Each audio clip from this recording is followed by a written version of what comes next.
We have another WTF. What the?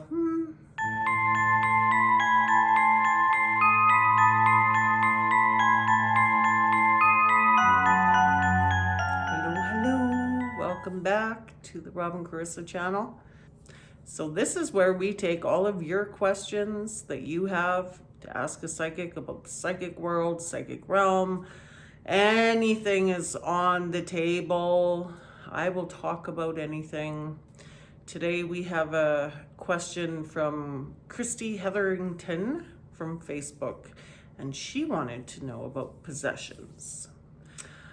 You have seen that I've had a doll up there that used to hang out with me. She's part of actually my haunted museum that she's just taking a little rest downstairs. She's taking time out because she's not a nice girl. She causes people anxiety, so she's on a timeout.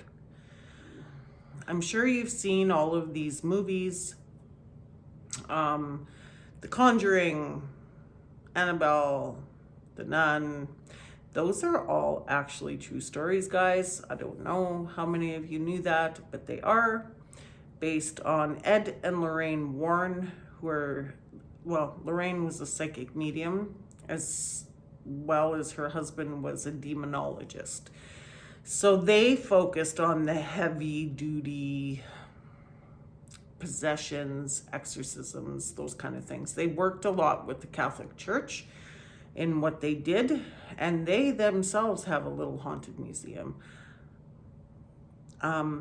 The church doesn't call me very often to help them out with things, but I do my own. Trust me, we told you before, I just did one last weekend. You will get to meet that family. By the way, we're going to do a 3-part series where you're going to hear the story of how that all went down. And we're going to blur out the faces because there's some kids involved, but you are going to get to see it. So what is possession? We've all seen The Exorcist, head spinning around, puking green, pea soup, whatever it is, levitating, all of that kind of jazz, all the fun stuff, all the demon stuff, all the stuff Robin's into. It happens, not quite as made for TV as it's portrayed most of the time, but I certainly have seen not the green pea soup, but lots puking, always puking, always puking. Possession is multifaceted, and the way that it works is that we have good and we have bad. Correct? Right. Doesn't take a rocket scientist to know that. We have good and we have bad. Good people, bad people. Good energies, bad energies. Real easy to kind of comprehend. We have angels. Angels are in most faiths. Angels have never lived. They've been angelic all their lives. So they haven't lived a human form. It's kind of a misconception when we tell little kids that grandma has gone to heaven now and she's an angel, because we don't get to become angels. Some of the archangels did get to kind of get knighted into being, after being human and becoming an angel. So there are some, but we're not talking about angels. We're talking about demons. So with angels comes demonic energy. Demonic energy is low energy forms. So they're just nasty. They don't like anything. They like to cause problems.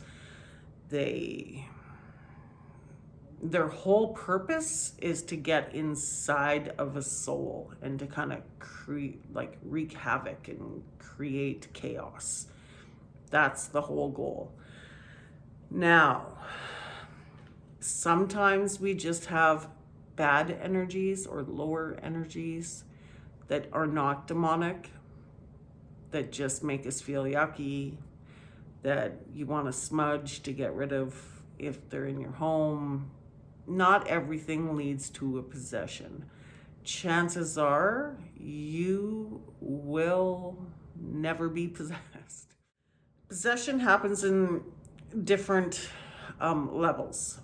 So the first thing that this lower energy, this demonic energy, has to do is it has to infest an object, kind of like nasty mice that get in your wall. Once they find that hole, then they stick around where they know. Ugh, ugh. The one thing I can't do is mice. Can't stand them. Ugh. So they have to find this object. It can be any object. As you'll see as I take you through and show you some of my stuff down the road, you'd be surprised what they latch onto or figure that they're just gonna grab. Like they're not the sharpest tools in the shed, but usually does the job. So in Annabelle, it latched on to the Raggedy Ann doll. The true one was a Raggedy Ann doll, kind of like the doll I had here. So it gets into this little object and it like lingers around and it kind of picks a person who may not be well, who may have mental health issues like real bad depression, anxiety, schizophrenia, undiagnosed stuff, people who just are not well. That's where they want to end up because it's an easier shell to get in. Let's just say, for an example, because it could be as simple as this, a brush. Latches onto the brush, this negative demonic energy. The person who is around the brush, who's not well, physically, emotionally, spiritually, becomes obsessed with the brush. Sees the brush everywhere they go. Wonders, how did that brush end up here? Wants to always brush their hair with the brush. Becomes obsessed. My very first possession that I actually did deal with, where there were some priests involved, was with a Ouija board. Her family, she was a younger mom, and her son was tragically killed. And she went into a deep, deep depression, rightfully so, losing your baby. She remembered she had a Ouija board in her closet. So she got her Ouija board out and she started using it. She became obsessed with the Ouija board. She had been going to school for pre-med. So she was educated. She didn't really have any mental health or physical issues leading up to this. It was just this traumatic event of her son being killed. Just a little guy.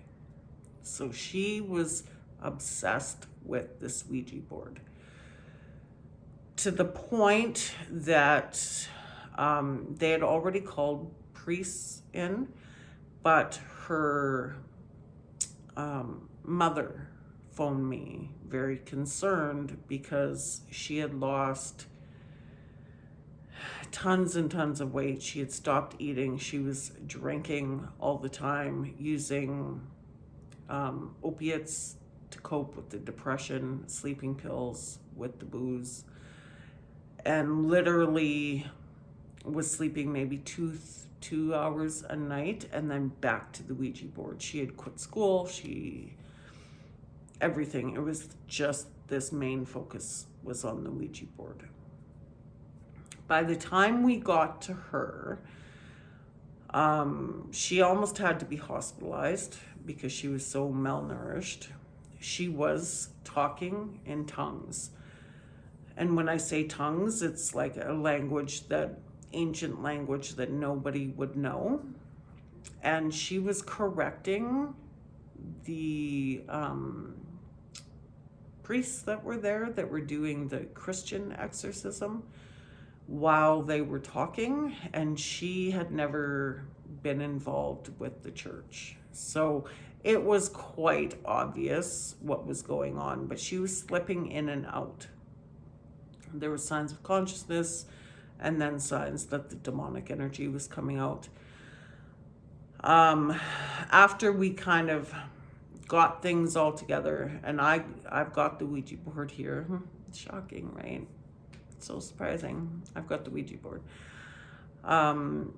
Got her back on health, got her back spiritually, got her on some medications, got her into grief counseling, got her healthy.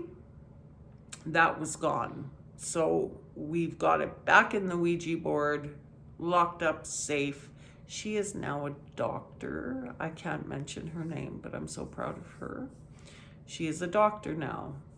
It was one of the very first ones that I had ever been involved with. So it gets you obsessed with something like the Ouija board. That Ouija board was telling her things that only her and her son knew. And I believe her grandfather that had passed. Things that she had done throughout the day was showing up on this Ouija board saying, "Mommy, I watched you do this." So she fully, 100% believed that was her son. That's the trick with possessions. They make you think that. They make you think that it's who you are wanting to connect because it's an easy vessel for them to get through. So when you are going shopping for your children this Christmas and you go to the toy aisle and they have the blue for the boys and the pink for the girls Ouija boards, not even lying, Hasbro. Avoid that because you don't want to be dealing with anything like that. I mean, I know I had an experience when I was a kid before I truly knew what I was getting into with a girlfriend of mine. All of the lights shut off and stuff, and we were just done, and we never saw it again. The family that we worked with last week, we call that a pre-possession. So became obsessed with certain things in the home, was having negative thoughts, when sleeping would growl or have conversations. You'll get audio of growling. And then when awake, feeling really disoriented and ill and feeling like she was going to die, convinced that she was going to die. So we got it at the nick of time before the actual infestation into her soul. We got all the shit out that we needed to get out. What I do is I actually disconnect the demonic energy from them that is trying to hold on to them. So that usually happens a few days before. That's where you will start seeing the throwing up, the shaking, the passing out, that kind of stuff. And that happened. My fiance was there when that happened, and he's still kind of blown away by the whole thing. So the disconnection process takes over 3 days, and the actual exorcism or pre-exorcism, I actually do the deep disconnect and pull the energy into myself. I know. For all you psychics out there being, "Oh, you're crazy. Why would you do that? That's so dangerous. That's, oh my God, you can't do that." I don't give a shit what you say. This is how I do them. This is how I've always done them. Likely why my head spins around, maybe. I don't know. But it's what I do. So I bring that energy into my soul. Any little bits I put into a Dybbuk box that we seal up, put away, that I've also got. My poor kids. So I literally take the possession on myself, and then I process the possession. I process that negative energy and that demonic energy out. They're good. They have a treatment plan for me where they have to follow up with their with an energy healer, usually somebody from my team. No alcohol, no drug use, Can't see anybody for at least 3 to 6 weeks. We have to reevaluate some friendships of who could be bringing this stuff in, and lots of rest and self-care to build their immunity. So me, this is coming on, I don't even know. This is day 7. I'm a week in. This is the first time I've really kind of been out of bed. I get sick. I get really sick because I have to process this demonic energy out. So I have to do all of my salt baths and I have to do all of my clearings. I should be going for an energy healing hopefully soon, but I got so much on the go.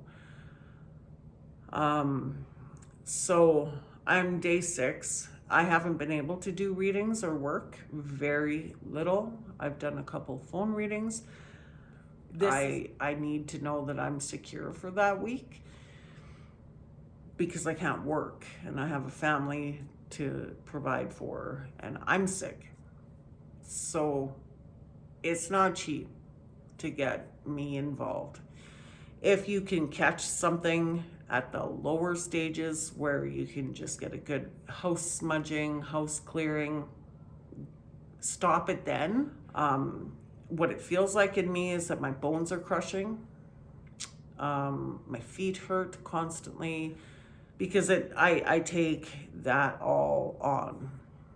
So it hurts. And Christy asked too, like, can you ever get hurt? Oh yeah, girl. Oh yes, girl, you can. You sure can, especially if you don't know what you're doing. A lot of people will go into these situations thinking they know what they're doing. No, but they don't. And they get hurt or they get sick. It's all kind of part of the process. I mean, ghosts in general have hurt me. I've broken my ankle twice. One, we called him the Butcher. We took him from an old place here in the city of the Rhymes of Fun. Well-known haunting. I took him home with me. Should have known better, but I took him home, pushed me down the stairs, broke my ankle. Puking, lots of times I get psychically hit where I'm throwing up and throwing up and throwing up. Broken ankles, concussions. Yes, it definitely can happen if you're not doing the right things. You'll learn more about my possessed objects as time goes on. I'll introduce them to you one by one. That's all I got for you tonight.